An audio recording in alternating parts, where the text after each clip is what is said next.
April 2017, and Governor Chris Sununu has his first declared challenger for the next election. It's a familiar face. Former Portsmouth Mayor Steve Marchant ran for governor last year, but came in second in the primary, and he's here this morning to talk about 2018. Thanks for joining us, Steve. Great to be here. Thank you. So the average New Hampshire voter is probably thinking, we just decided this thing, we put it to bed, it's 5 months ago, he's been in office for a cup of coffee with Sununu, and here you are. Is this too soon?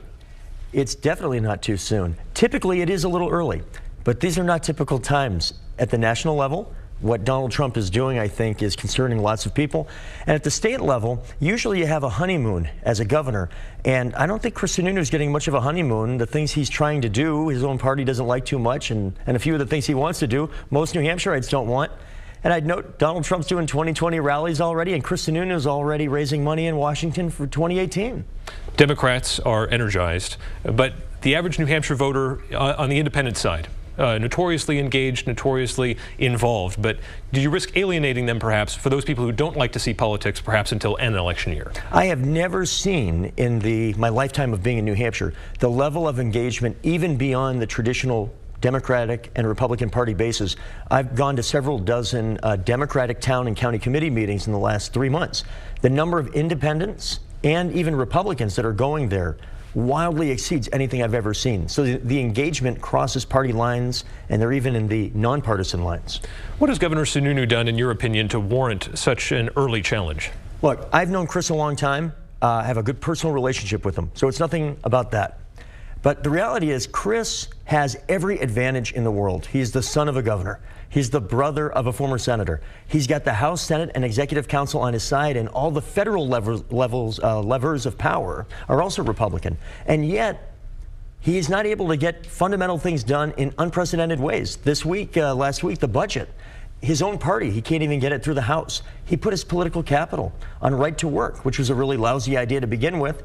And despite leaning into it, wasn't able to get that done. If you can't get that done when you have all the levers of power, what do you do when times get a little more difficult? This is the honeymoon period, and I feel a sense of urgency that there are big things that we have to do. I like Chris, but I feel like he's like the dog that chased the car. He spent his time thinking about the chase and never really thought about what would happen the moment he bit the bumper. And right now we're seeing the lack of a vision and a mission statement in the ineffectiveness of his early administration. Is there anything he deserves credit for? Well, I'll say this. I think that I appreciate, for example, in kindergarten, I appreciate that he understands that that's a priority. Unfortunately, you also need to have the political skill and the leadership ability to take when you have a good idea and to be able to get it over the finish line. And there's no evidence that he's able to get anything over the finish line, and that's when he has all the advantages I've just described. Why didn't the Democrat win this race in November? Well, it's kind of funny. You know, I think something that Chris did more than, say, Kelly Ayotte and a few other Republicans is he fully embraced and endorsed Donald Trump. In the November 2016 election, I think we can say with hindsight that that was a good thing for him. It helped him probably by a few points, enough to win. But you can't hug somebody when it's good times and then pretend you didn't have the hug on the bad times. And I think that now and going forward to 2018, that full-throated and continued endorsement and embrace of Donald Trump is going to be a big negative as we move to the next election cycle. You mentioned President Trump. For Democrats, there are some who are apoplectic, others are disgusted, but there's a spectrum there. Where do you fall on that spectrum of how upset as a Democrat you are about Donald Trump? Extremely upset. Well before the primary, the New Hampshire primary, deep into early 2015, mid-2015 when he got in. Whether it was social media, talking to my Republican friends, talking to my then Republican wife, we had these conversations all the time. What I feared he would do is indeed what he is doing. He is undermining the credibility of America and destabilizing the world. And when I look at it and what that means down ballot, I see levels of economic anxiety about national security, all the way down to the state and local level. And when you endorse somebody, and you know, he's doing what he said he would do. I'll give him credit for that. Donald Trump's doing what he said he would do. But what he's doing is highly destructive for the United States in the long run, I believe.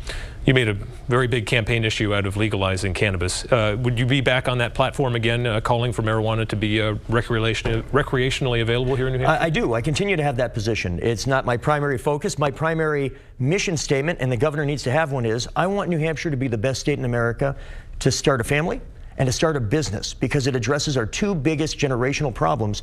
We need to get younger, And we need an economy that is far more entrepreneurial and nimble, because 80% of job creation comes from entrepreneurship, not so much existing businesses. I think that Chris just fundamentally doesn't understand that.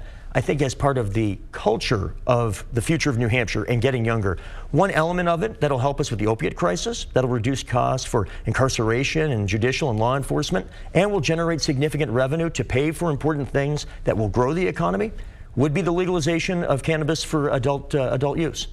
You mentioned a crisis. There's one other issue that sort of continues to ascend, is the idea of perfluorochemical pollution in drinking water here in New Hampshire. Why wasn't that a bigger issue in the 2016 election? It was unfolding right in front of us. You know, that's a great question, and I will tell you that almost by the month, as I continue to go out, the level of awareness is growing, as you say.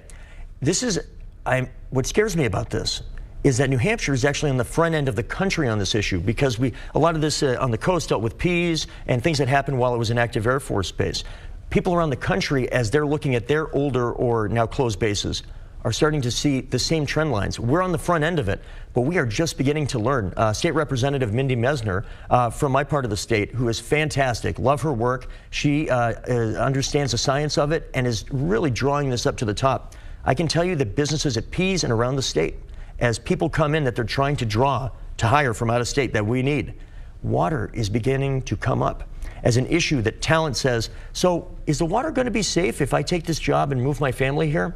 That's a difficult question. We need to answer that well, and there needs to be a vigilance. I think we need to look at some of the bills in the legislature, including the one that would have us mimic what Vermont and New Jersey have done to lower what an acceptable standard would be for these chemicals.